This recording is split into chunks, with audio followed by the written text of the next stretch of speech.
સત્પુરુષ આપણી સમક્ષ ચાલતા હતા, હરતા હતા, ફરતા હતા અને આપણને જે સુખ આપ્યું છે, એમણે જ્યારે આંખો બંધ કરી ત્યારે પણ આપણે બધાના અંતરમાં એ જ અનુભૂતિ થઈ છે કે પોતે દિવ્ય છે. એ દિવ્યતાની અનુભૂતિ થઈ છે.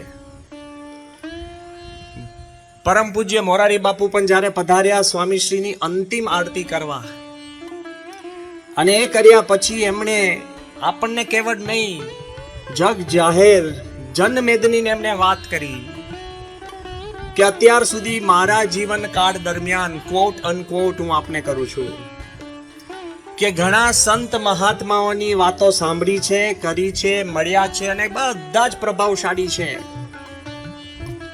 પણ જ્યારે મહાત્મા સંપૂર્ણ બોલવાનું બંધ કરે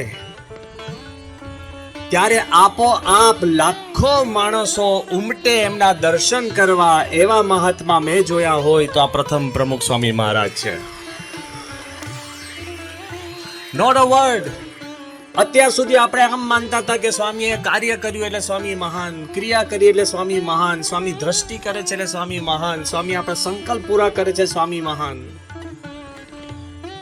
પણ એ દિવ્ય તત્વ છે અને એ રહ્યા પણ આપણી દેખરેખ રાખી શકે છે. એવી સ્વામીશ્રી પાસે શક્તિ અને તાકાત અને દિવ્યતા છે, આપણને દેખાઈ આવે છે.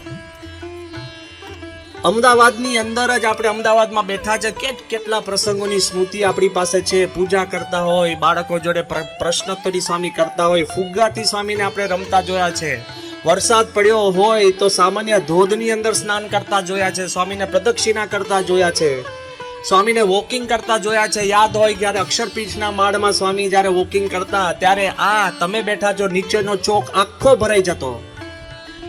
2012માં સ્વામીશ્રી જ્યારે વ્હીલચેર નીકળે ત્યારે એક જગા અમદાવાદની અંદર સ્વામીશ્રીના દર્શન કરવા માટે ખાલી ના હોય અને સામેનો આપણો રસ્તો સંપૂર્ણ બંધ થતો જોયો છે. ટ્રક વાળા, બસ ડ્રાઈવર, બસમાં બધા ઊભા થતા સ્વામીના દર્શન કરતા જોયા છે. આ બધી જ વાત છે. જો એક વાત સ્પષ્ટ છે કે દુઃખ ઘણું છે, કારણ કે સ્વામીએ આપણને સુખ ઘણું આપ્યું છે, પણ સ્વામીએ આપણને એ પણ સમજણ આપી છે કે જો દુઃખ ને હણવું હોય તો એમની સ્મૃતિ સિવાય બીજો કોઈ ઉપાય નથી. એટલે સમર્તિ દુઃખની હરનારી છે. આ સમજણનો સત્સંગ છે. We are pained beyond belief. પણ મૂંઝવણ હોય, પ્રશ્ન હોય અને જો તમે સત્પુરુષની સ્મૃતિ કરશો ને તો સત્પુરુષ તમારી જોડે હાજરા હજુર છે. એક હું તમને જૂનો પ્રસંગ યાદ કરાવું છું અને એ પ્રસંગ આપણે જીવનમાં કોતરી રાખવો જોઈએ. 1983ની સાલમાં સ્વામીને જ્યારે હાર્ટ એટેક આવ્યું ને ત્યારે બધાને ખબર છે કે સ્વામીને જ્યારે BR પટેલ સાહેબની ત્યાં બરોડાની અંદર હોસ્પિટલમાં રાખેલા. અમે તો નાના બધા પાર્ષદો હતા, અમને તો ખબર જ નથી કે સ્વામીને કાંઈ હાર્ટ એટેક આવ્યું. જ્યારે ઈશ્વર સ્વામીને બધા વડીલ સંતો ગંભીરતાથી ચર્ચા કરતા હતા અને આ ચોકની અંદર અમે બધા લાડુડી વાળતા હતા અને પછી આવીને અમને વાત કરી કે બાપાને આવી રીતના હાર્ટ એટેક આવ્યું છે અને સિરિયસ અને કોઈએ સ્વામીને મળવાનું નથી, કારણ કે ઇમોશનલ થઈ જાય તો પ્રશ્ન થાય. એટલે હોસ્પિટલ તો કોઈ જવાની વાત જ નથી. સંતો નતા જતા, સદગુરુ સંતો નતા જતા, જે 2-3 જણે કામ હોય જતા હશે. અમારે તો કોઈ કલ્પના જ નથી ને ચાન્સ જ નહોતો.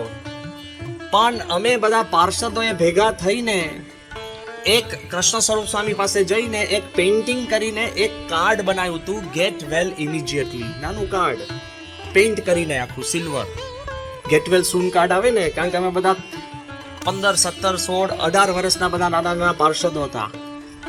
ઈશ્વર સ્વામીએ દયા કરીને કીધું કે તમે આ કાર્ડ બનાવ્યું છે તો જાઓ હોસ્પિટલમાં લઈ જાઓ. રાણા અમને હોસ્પિટલની ગાડીમાં બેઠા, બ્લુ એમની ગાડી હતી ફિયાટ, અને ગાડીમાં અમને સ્પષ્ટ કહેવામાં આવ્યું હતું કે સ્વામીની પાસે ફરકવાનું નહીં, શક્ય જ નહોતું. કાચમાંથી, બારીમાંથી બાપાના દર્શન કરવાના કાર્ડ અંદર મોકલવાનું, સ્વામી રાખશે.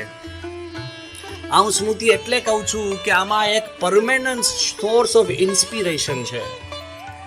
કાર્ડ અંદર મોકલાયું, સ્વામી ખાટલામાં રેસ્ટ કરતા હતા. હાર્ટ એટેક પછી કોઈને મળવાની બંધી જ હતી, લાગણી સભર થવાનું નહોતું, પણ કાર્ડ અંદર ગયું, અંગ્રેજીમાં હતું. એટલે સ્વામીએ બારીમાંથી સગર ભગત હતા ને હું તિલક ભગત 2 જણામાં હતા.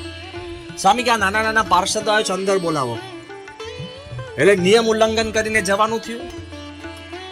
સ્વામી કાર્ડ સમજતા હતા. કાર્ડમાં અમે નાની નાની બધી વાતો લખી હતી. Get well immediately, your love is like oxygen, નાની નાની કવિતાઓ હતી. એમાં એક કવિતા એવી હતી, what does my heart say to your heart, on your beat I have a crush, so rest and not rush.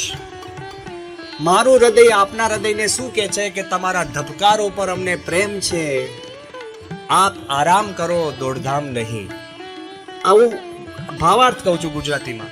સ્વામી એક એક વાત પ્રેમથી સ્વામીએ કાર્ડ એમની છાતી પર મૂકીને કાર્ડ જોતા હતા.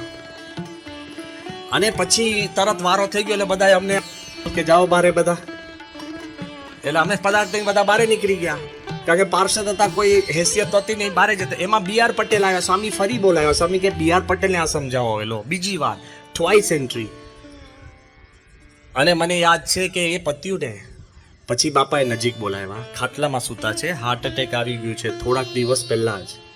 બાપા કે તમે હમણાં બધી વાતચીત કરી કે તમારું હૃદય અમારા હૃદયને શું કહે છે. સ્વામી કે હું તમને હૃદયની વાત કરું. બાપા કે તમે બધા ત્યાં છો અને હું અહીંયા.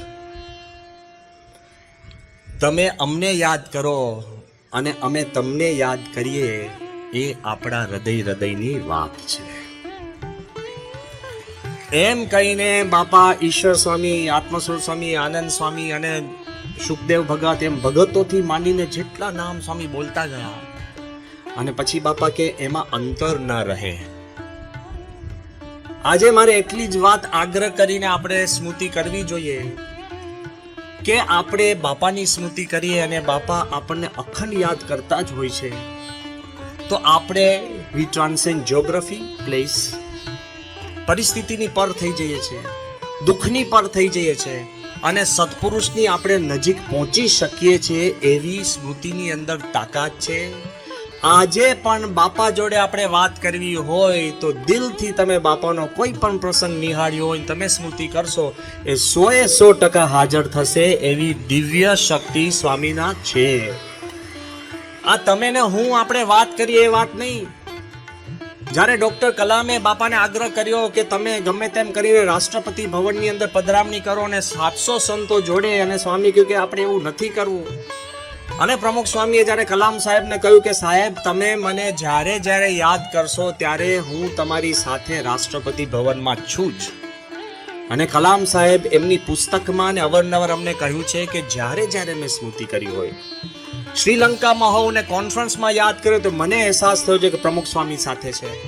એડિનબરાની અંદર મને એવોર્ડ અપાતો હોય ને મેં યાદ કર્યા તો મને અહેસાસ થયો છે. યુરોપિયન પાર્લામેન્ટની અંદર પ્રવચન કરતો હોઉં અને મેં પ્રમુખ સ્વામીને યાદ કર્યા હોય તો મને અહેસાસ થાય કે મારી ભેગા છે. જે કલામ સાહેબે કંઠી પણ નથી પહેરી અને કદાચ પૂજા પણ નહોતા કરતા, એ કલામ સાહેબ સ્મૃતિ કરે ને પ્રમુખ સ્વામી હાજર થાય, તો તમે ને હું સ્મૃતિ કરો તો હાજર ન થાય એવું બને જ નહીં. There is power